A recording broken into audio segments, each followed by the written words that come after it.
It's 7 o'clock. Let's do that, and you'll let people in, right? Mhm. Okay, thank you.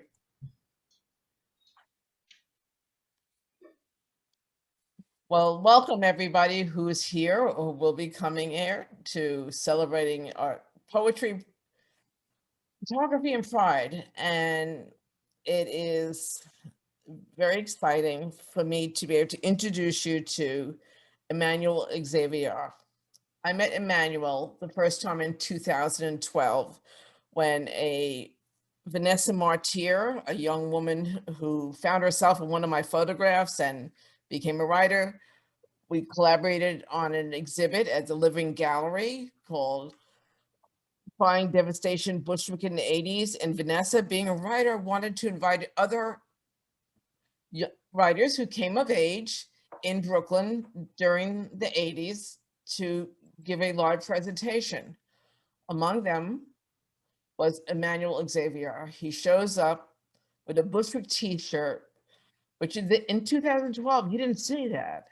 And he read a piece, he didn't read, he performed a piece called Bushwick Bohemia that blew my mind.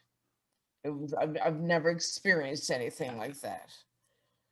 The following year, Vanessa and I do another exhibit with writing and photography at the Living Gallery about the changes in Bushwick then and now.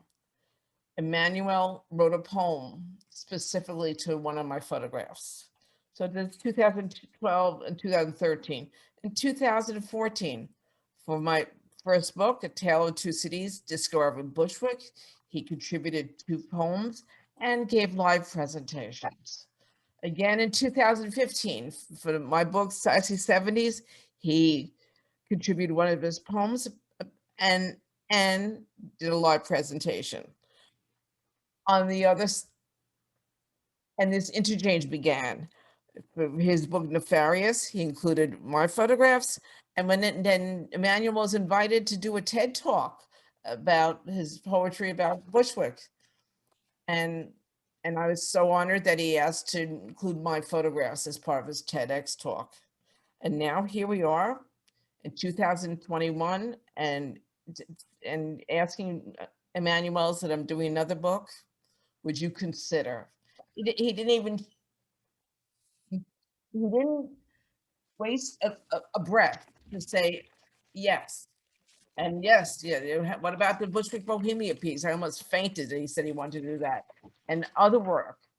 And they contributed 2 poems to this new book, and doing our first Zoom presentation, which is a new world to me. And so you're in for a really big treat. This is a living legend, Emanuel Xavier, performing to you live on Zoom. First of all, I want to say, Meryl, I love you. I think you're fantastic. Your images are incredible. It has been a pleasure and an honor to collaborate with you. And I am so happy that we met. And it has been such a pleasure throughout the years to be able to work with you and collaborate with your images and your photography. And, you know, it just takes me back to the hood.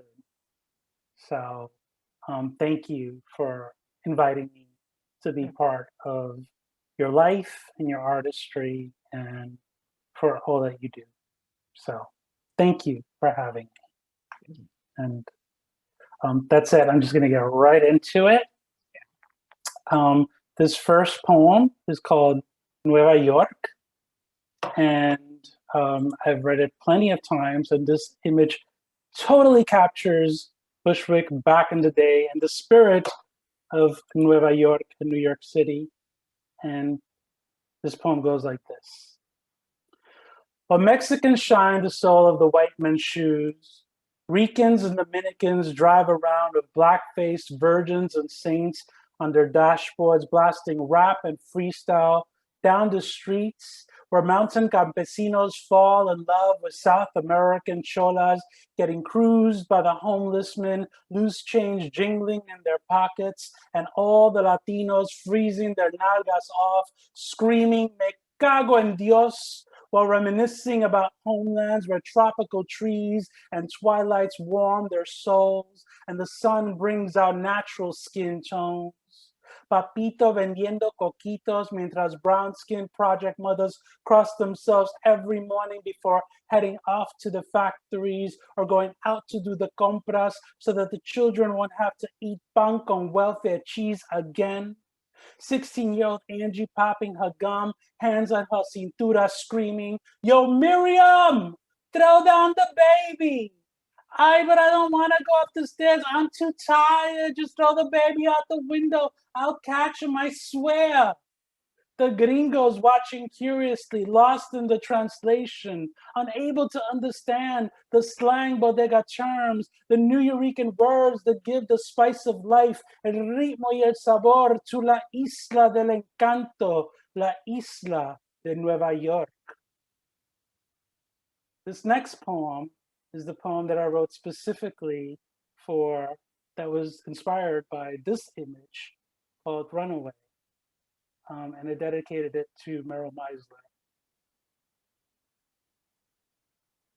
There is a world out there where I belong, loved by a mother and father who understand my dreams, who listen to my fears of my older cousin, his touch, or how boys make fun of me in school. There is a world out there where I can grow up to love myself and others like me, where soft-spoken boys can speak loudly. I will call it poetry, each memory an inspiration. All this pain, these dismembered and abandoned cars, these empty lots left behind, where I know deep in my heart that there is innocence in playing with dolls, reaching for rainbows, books, even mommy's pretty dresses. I will not be alone in this world. I have somewhere to run. I do not know exactly where. I have no maps or stars to guide me through the night. If it turns out that this is my world, maybe I should simply learn to laugh and live and let the others catch up to me instead. This next poem is called Legendary. And this image is perfect for this poem. There are gods amongst us in these ghettos, so black, so fierce, so brown, so beautiful. Their time on earth may be as oppressive as ignorance, limited to the demons flowing in their blood. But after safely passing over back to the clouds, the wind will still carry their auras and prophecies. Their bones will still beat drums for their children to dance. The phoenix will still rise from the flames of Paris with hope and boom. There are gods amongst us in these ghettos, so brown, so fierce, so black, so beautiful. If you spend too much time caught up in yourself, you just might miss him that is goddess, she that is God, they that are legends, working the runway as if walking on water, reaching the stage, that promised land, where peace is not ridiculed, and the only war worth fighting for is protecting your child from the terrorist acts of a mainstream America. Where reading is an act of learning, not degrading words used to disguise fragility and fractured dreams. Where shade is a shadow you walk in to avoid the light, but who wants to stay out of the warmth of the sun? If you waste your time trying to be a false prophet robed in attitude and labels to obscure the insecurity, you may fail to recognize their divinity in miracles, parting the crowds, resurrecting from the floor, scoring tens of commandments, because trophies will not feed the hungry, coat the harmless, hide the scars. Grand prizes will not bring Lazarus or La Beja back from the dead. They will just sit in your closet, fake idols gathering dust before the gold paint chips away. You cannot sell them for freedom. You cannot trade them in for love. There are gods amongst us in these ghettos, so black, so fierce, so black, so beautiful, so brown, so fierce, so brown, so beautiful. Watch them carefully and say your prayers as they enter the ballroom. Angel wing feathers decorating skin, recrafted over silicone and martyred colors. See the gods dream, see the gods give, see the gods live. They exist in the spaces where white is not the only hue that represents purity. They will not battle to your rhythms and beats, click, spin, and dip simply for amusement. They will not teach those who share their souls and names to hate.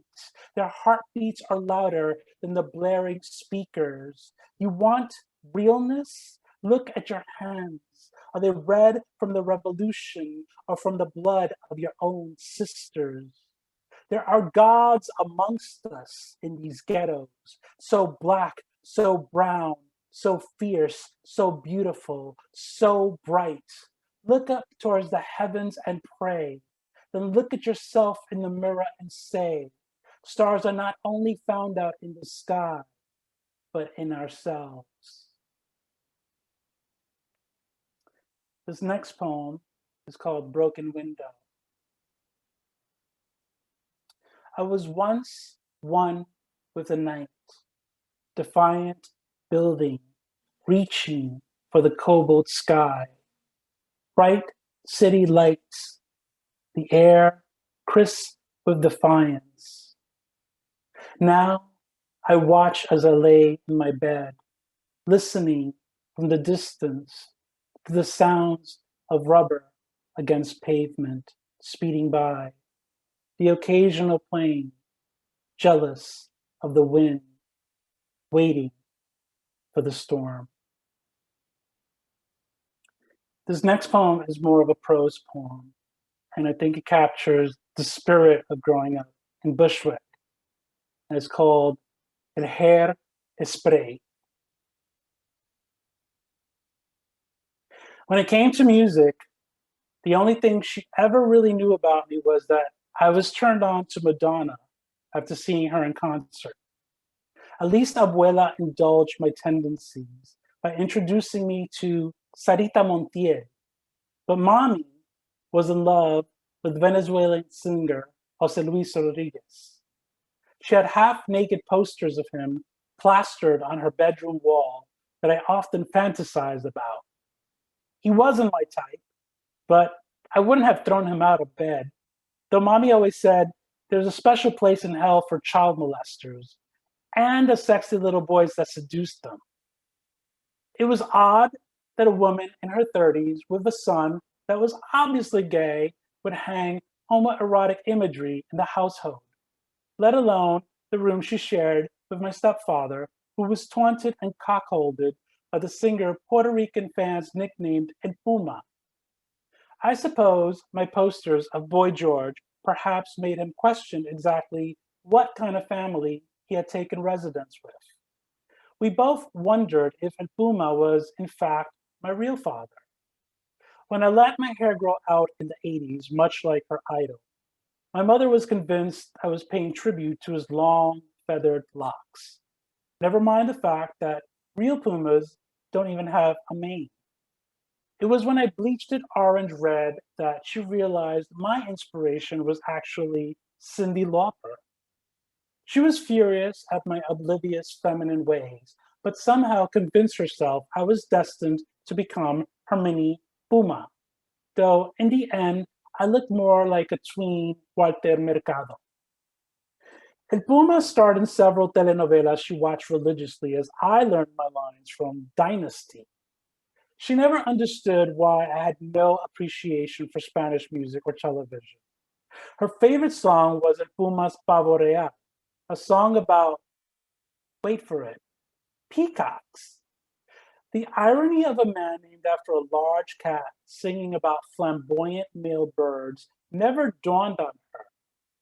I suppose he should have been right up my alley with his hairy chest and dark features. But quite frankly, my jitterbug belonged to George Michael. When it came to music, we were agua y fuego. Not even freestyle music and Lisa's mullet could bring us together. It wasn't until Gloria Estefan burst onto the music scene with the same hairdo as a Puma that mother, son, and gringos all over the country fell in love with the conga. The Miami Sound Machine bridged all of our differences and brought everyone to the party and under the escoba. We were foreign even to each other, but this one crossover hit made us a true 80s American familia, full of beauty, perhaps a little bit broken, but with really big hair. As for El Puma, my mother never lost her cabeza por su amor. And it turned out he wasn't my father after all.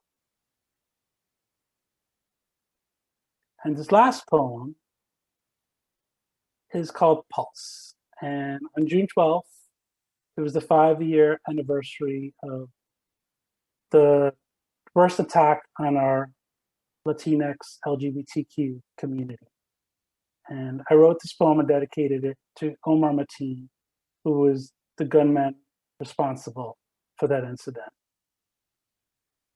And I think this image beautifully captures what I convey in this poem.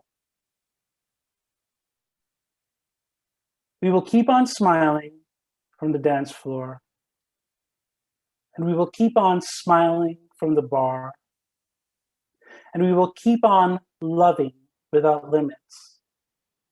And when we do, we promise you, we will not do it in fear from fates which hate us or concealed from spouses only wed for appearances or living in denial.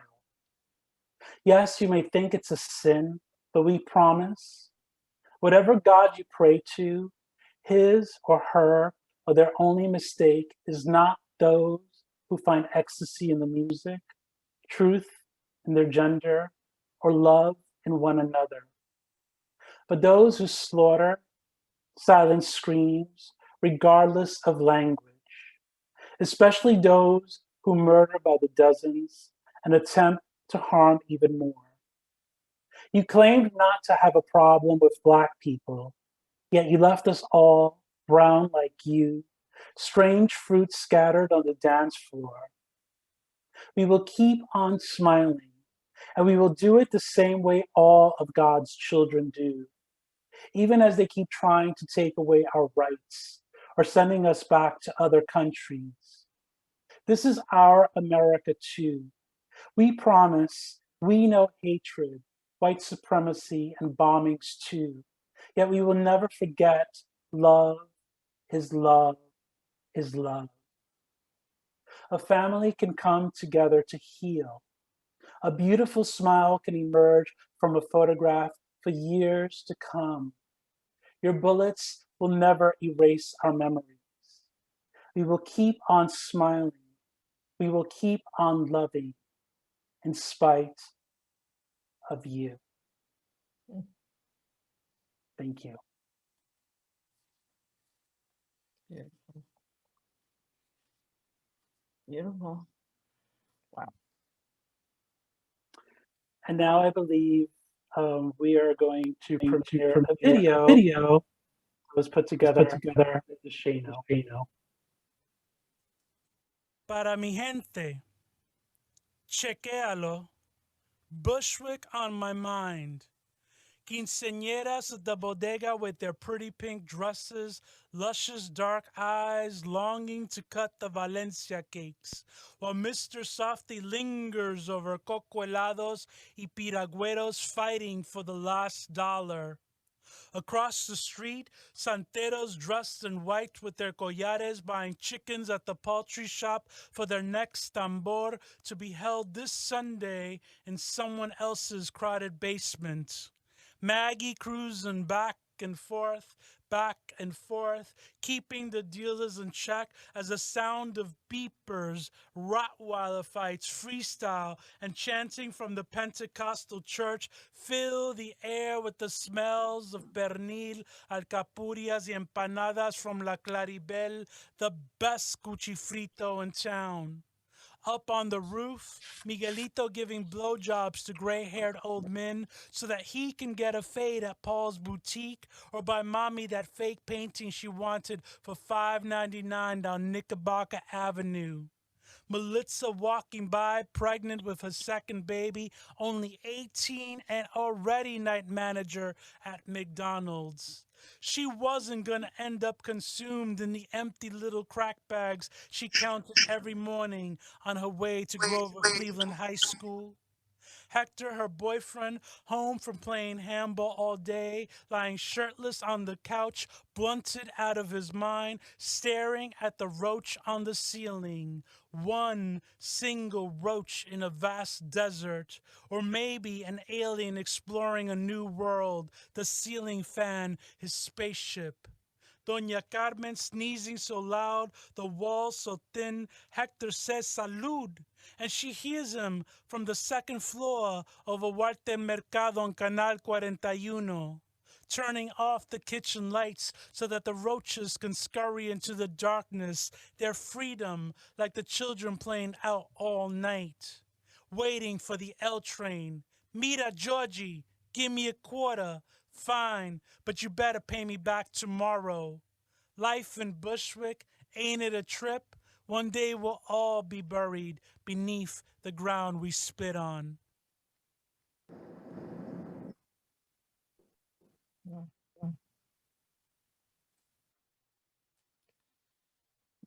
Wow.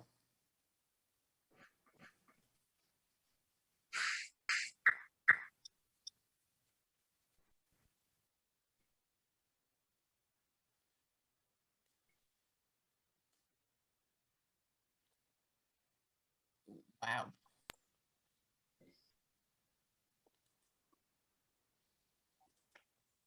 That's it. Wow. Meryl, you there? Yeah, I'm coming. I'm coming. Wow. Yeah, we did it. Beautiful. Oh my goodness. When my heart, I felt my heart when you left on the smile with the photograph of that beautiful face, in the midst of the Yeah, that image was beautiful perfect for face. that poem. Yeah, just beautiful, just very meaningful, just here and now, forever. I guess at this point we could open it up if anybody has any questions or Yes, if you want to, put on your, if you'd like to put on your face, anyone, any questions or comments or thoughts, prayers? Really. How about for you, Emmanuel? How does it feel to read, some of these pieces, just like, I mean, I understand. I'm like showing photographs from a long time ago, though I'm seeing some of them for the first time. How does it feel for you reinterpreting your poems and speaking and performing them again? a lot of these poems, like for example, like the video we just did for Bushwick Bohemia, I wrote that poem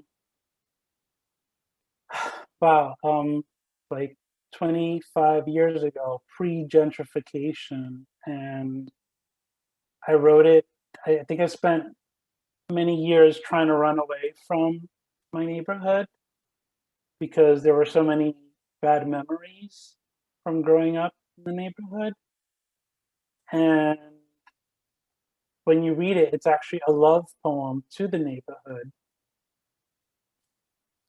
And I think I captured what I loved so much about it. And, you know, I mean, there was so much pain there, but yet there was so much beauty. And I think you also captured that in the photographs. Well, thank you. Uh, There's a question here, Sure. but before that, I know this from reading this. I mean, your newest book really gives, it's like an autobiography where you really give the introduction of that, your background. It's incredible. But could you tell the audience about your first reading, your first time you performed, it was a life-changing event at the New York. The New York Poets Cafe, yes. Yes. Yeah, so I started off in spoken word poetry, and it definitely um, changed my life. I never had the opportunity, I was out on the streets, and I never had an opportunity. I say this often, but I never had an opportunity to go for an MFA or get any formal training as a writer. But I discovered my passion for poetry through the New Eurekan Poets Cafe and through spoken word poetry, and it gave me the opportunity to express myself creative, creatively and through art. And it gave me that support that I needed without criticism to to share my truth openly. And um, I explored poetry on my own through that. Um, they don't teach you a lot of Latinx and LGBTQ poetry, when you're growing up, you know, in school. So I had to seek that out on my own, and I learned a lot on my own. And I didn't know and think that what I was doing was groundbreaking, because to be openly queer in the early '90s was just something that I felt that I needed to do, that I wanted to do. And that there were several of us that were at the forefront of this new movement called spoken word poetry. And I'm glad that I was there. It was the right time and the right place to be doing this and giving voice to others who maybe didn't have that opportunity. And we didn't know that it was something that was revolutionary for the time, but it opened doors. It helped open doors for many other people. And I'm really happy that we're at this place where there's so much going on. I mean, there's so much more to do, but Well, you're a very generous person. I mean, I was a stranger, and you was like, of course I'll participate. I mean, you were a generous person. And so Judy has a question. She has yes, a sure. question about lineation versus emotion. Would you like to? I have, yes, please, thank you. That Okay. your poetry is so intensely visual, and the ekphrastic quality that you've done with Meryl is just mind blowing. So I wonder, as you're publishing, as you're writing and publishing, how much does the visual affect where your line breaks are, where your uh, how you break your stanzas, etc. Is it very much more about sound, or is it still connected to the visual? I think for me it's mostly about like sound. It's like the flow of the poem, and the visual kind of comes after. It's funny because like a lot in my earlier poems, like there are definitely characters in those poems. Especially like in Bushwick Bohemia. Like I was joking. I went out to dinner. It was my husband's birthday, and we were joking about some of the characters in the poems, like Maggie and Melissa and Hector, and and it's so funny. Like in collaborating with Meryl and her poems, and like oh, like we have to find a Melissa. We have to find, oh, who's Hector? Who's Miguelito? And it was funny, in having connecting the visuals to the poems, the characters, and bringing those to life. you know um but yes, in writing the poems, it's mostly about the sounds. And when I create the line breaks, it's about the flow of the poems and how they lay out on the page. but working with Meryl was easy because, like especially in the last poem in Pulse, I already knew like this is what I envisioned. This is what it should be, and like I let her know like this is what and she definitely had found the right image for that. So it was an easy connection. I would like to add to that. These are Emanuel's poems. There's only one that he wrote specifically about one of my photographs, Runaway. When we have collaborated, he's looked through my images to choose work that goes with his writing, or that for these I read his poems and I made suggestions. But this is Manny's essence. This is his art. This is his total expression. We just. Well, it's funny. It's interesting that we found each other because like I'm a native New Yorker from Bushwick, and you're a photographer who's captured images from Bushwick. So, it's instant. Well, like these serendipity are they would be your age. I mean, they are like, that's why we connected. Also, this is your childhood. Yes. Or something. Yes. And speaking of, if Sarah's still on, I found images that I can share of my childhood in Bushwick that I can share and speak of a little bit. Yeah, tell us yes. Here I am with my mom and my cousin outside my grandmother's house on Jefferson Street. And that's me and my mom as a baby. That's me and my uncle.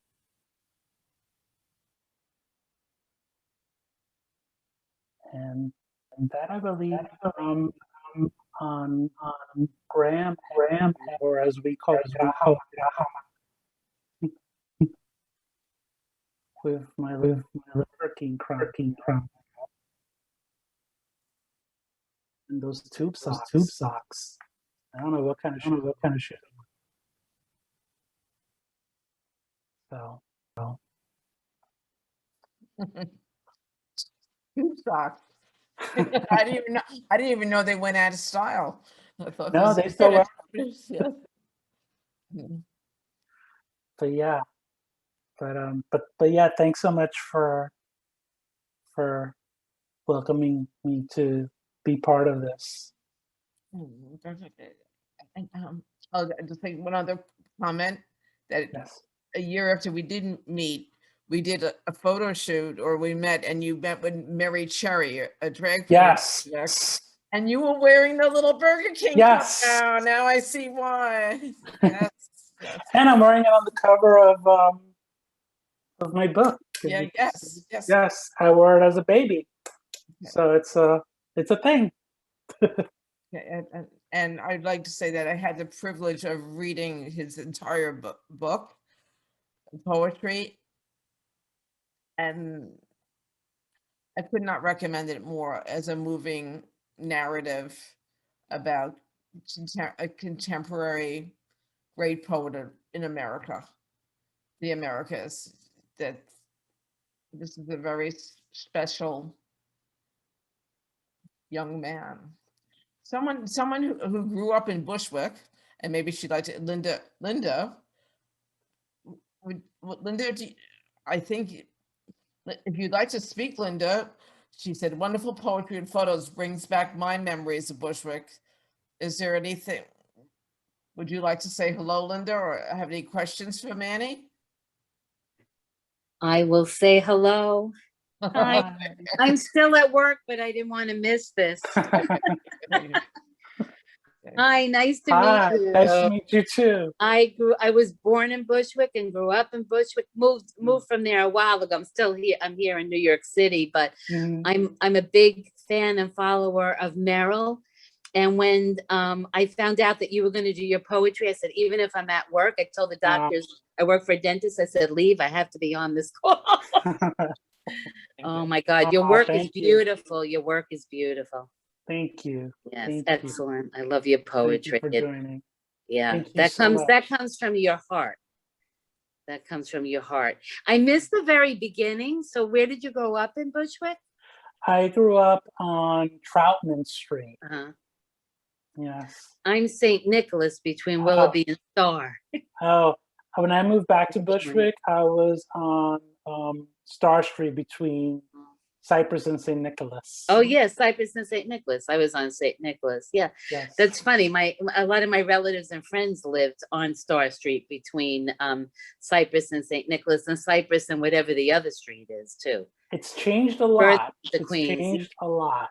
Yeah, But, I just passed through now. My parents live in Maspeth, so I take the L train to Jefferson Street just to get a little of the, yes. you know.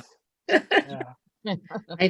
I miss Bushwick, but Meryl brings back her book brings back a lot of great memories. So Yeah. I'm glad I grew up there. I had a good time growing up there. Made me who I am today. I'm still Yes. true to my Brooklyn, you know? Yes. Yeah. It's a good thing. It's a Yep. good thing. It makes us tough. Yeah. It makes us tough. It sure does. We can make it through there. We can make it anywhere. That's what Absolutely. Absolutely. right, Meryl? That's right. No, but, well, Absolutely. I- Always in our hearts. yes. Right. I mean, you're Yes. Emmanuel is a true success story, and he's actually an official LGBTQ Yep. icon and many other things. You know Right. that you could be a runaway and an outcast and become the center and Right. a leader. It's really important. Yep. If you could survive Bushwick, you could make it anywhere. That's right. Okay. That's right. And the harder our past is, the easier our future is, because we've lived through it and it makes us who we are. I have a saying, if it hasn't killed you, it makes you stronger. Mhm. Mhm. So always believe in that. Keep going through with what you're doing. Mhm. Never give up. Never. Thank Yeah, you. choice. Welcome. Thank you. Does I know there are some other people who who's Hispanic speakers and writers in this group that are working with their poetry and their essays. If any questions, Anna Busto? I guess not. You know, shy people. I thank you. I personally like to say some thank yous before any other things. And any questions, please don't, or comments, don't hesitate. Well, in some ways, I live in Williamsburg, and what I see is like, the Spanish people have left a long time ago. Well, there are some, but like they have, because of gentrification, the use are almost gone. So I think that is a loss. That is what I think. Mhm. So I'm sure in Bushwick, I'm not that familiar with Bushwick, Mhm. but well, I don't know if now that the economy is going down, maybe they should come back. That's what I think. They should occupy the places that they had before. Mhm. And Anna, is in Williamsburg, and Yes, and I'm one of the people who came from out to live in Williamsburg. In some ways, I am. Yeah. I gentrifier. no, and your husband also was an art teacher at the same school as I was. Yes, And yes. you've yes. also subbed there. She knows it's a long history. All of a sudden, your Yeah. new friends are like 30-year-old friends. It's pretty something. And Yeah, but somehow I used to think that the Spanish culture in these areas are not respected, or they are not help out. They are not, there is some help and there is some presence, but that is kind of sad, is what I think. It's a lost in some ways. yeah.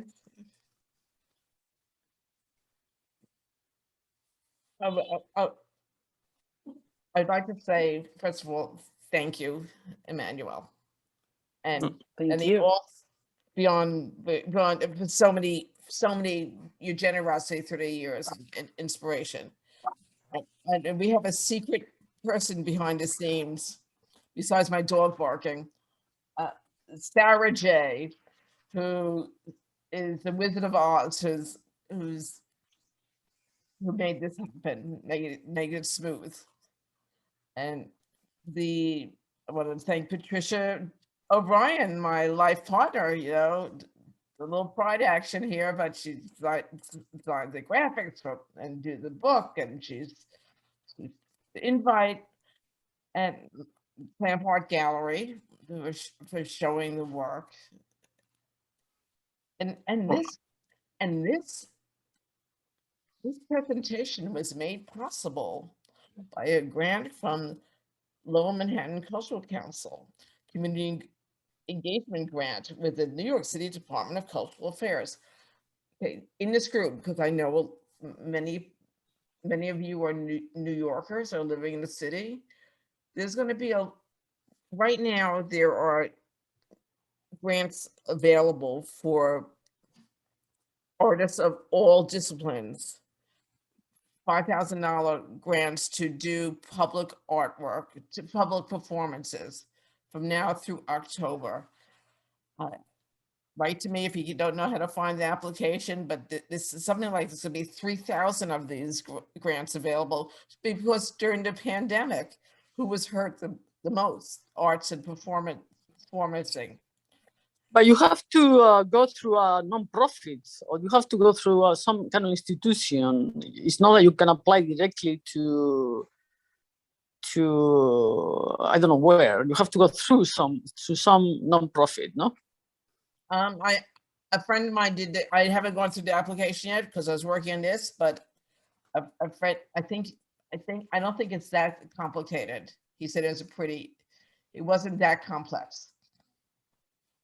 He said, but I have to sit down and do it. But so I encourage everybody to do that, because we all have a voice and a vision and something to share and say and inspire other ones to get through what's been a really, very unusual, difficult, challenging 15 months. And let's help our fellow citizens and give them some joy or inspiration. Is there any okay, Elegant, whose video is not working, she has a question here. Would two of you talk more about the collaboration itself? The poetry stands alone, the photography stands alone, and then the two come together to make this third voice. Would you both talk more about what you've discovered through the two voices coming together? And Emanuel, would you also talk about Joe, who made the piece? That's my. Well, I reached out to my friend Joe DeShano, who, I don't know if he's actually on this, but he received several Emmy Awards, and he's a really good friend of mine, and asked him if he would create a video combining my audio to Meryl's imagery, Meryl's photography, for this one piece in particular. And we submitted some of the images and the poem itself, and he just pieced it together.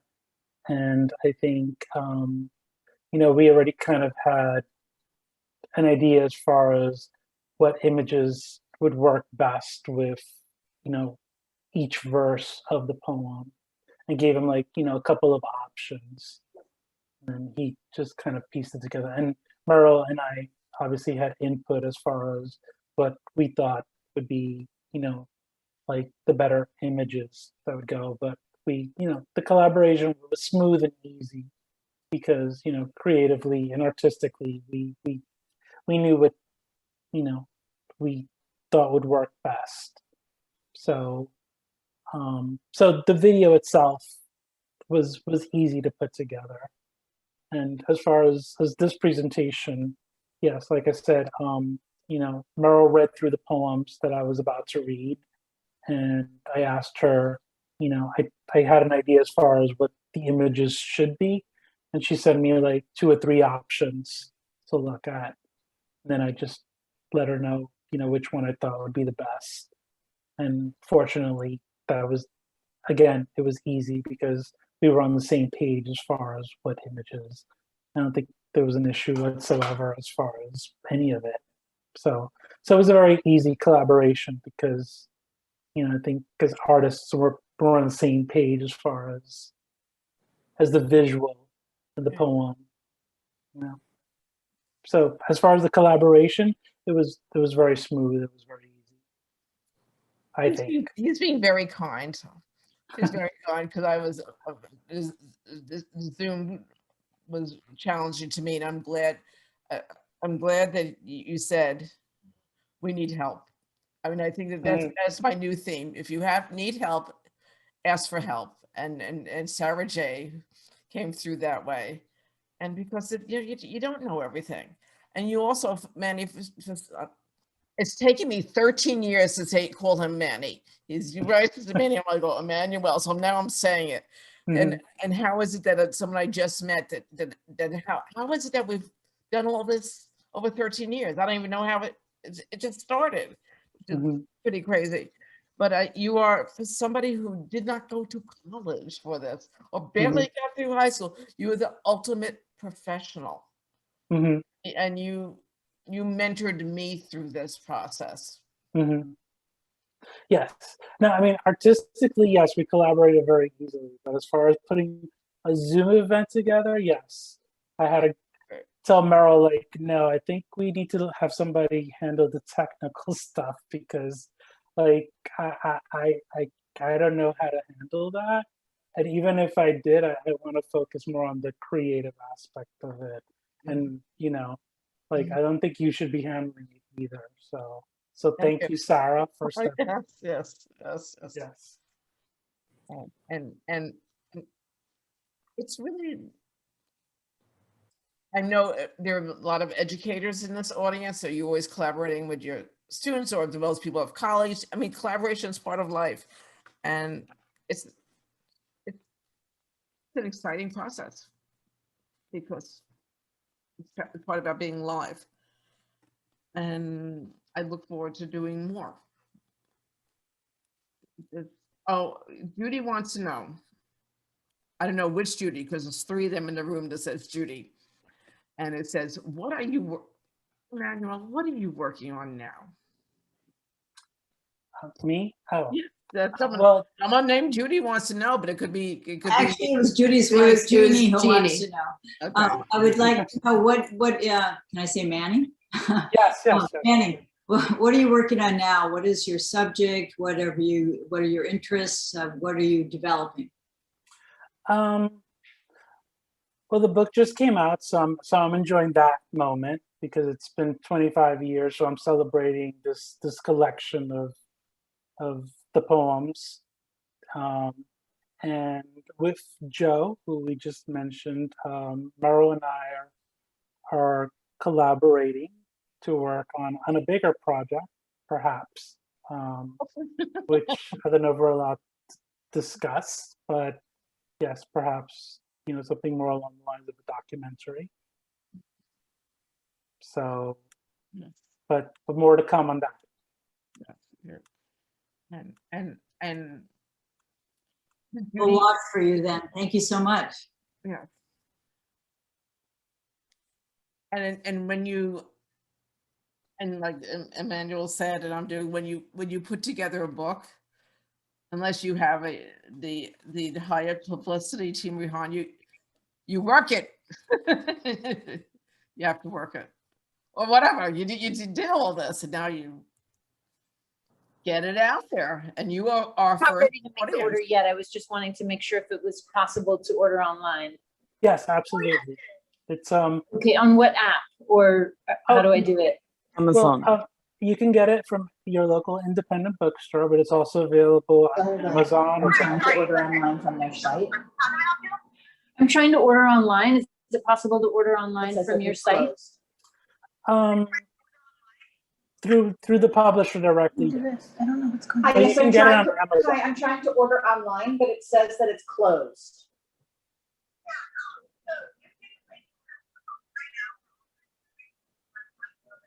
Oh, so we got, are you saying I'm gonna that you'd like him to type in how to order the book?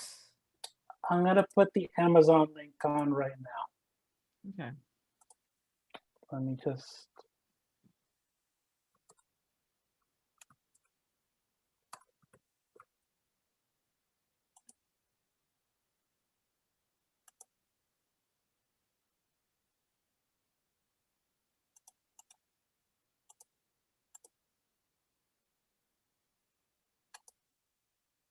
Hold on.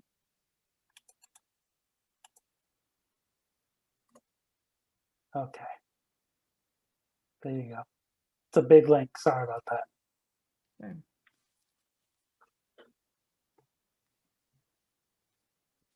Okay.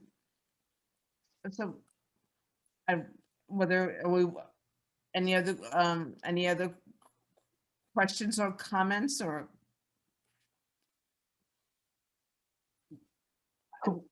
Oh, I'm sorry. I meant to send that to. Okay, I'll put it to everyone. You put it Yes. as, yeah, put I it just as, sent it to Sarah. Sorry. yeah, put it to everyone. There you go. It's very hard to be it's hard to be a visual artist, it's a bit harder to be a poet. Okay, but he's doing it. He's got Okay. it. And we hope to have many other readings separately together. We invite you to Yeah. collaborate too, everyone here.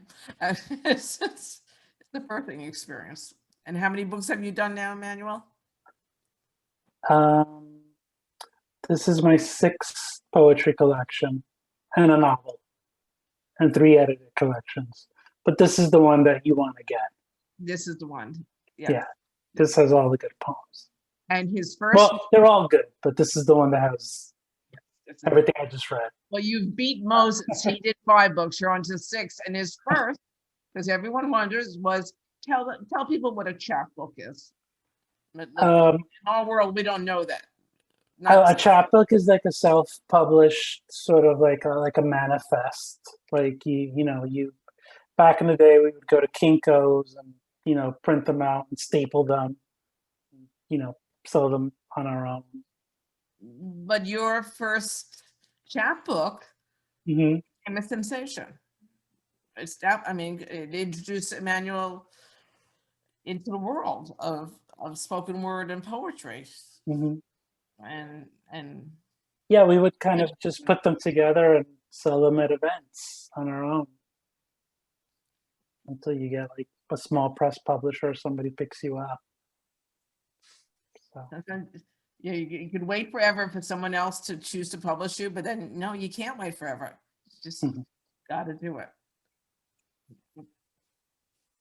So should we all say Om and peace and pride and thank you for coming. Yes. Appreciate it. Well, thank you all for listening and watching and attending, and the video will be up on YouTube. Okay. Oh, right. And you are the premier. Yes. That's the premier. So to live on. Okay. Thank you. Thank you. Thank you very much. Bye-bye. Bye. Great. Nice. Thank you. Thank you. Thank you. Thank you. Peace. Okay.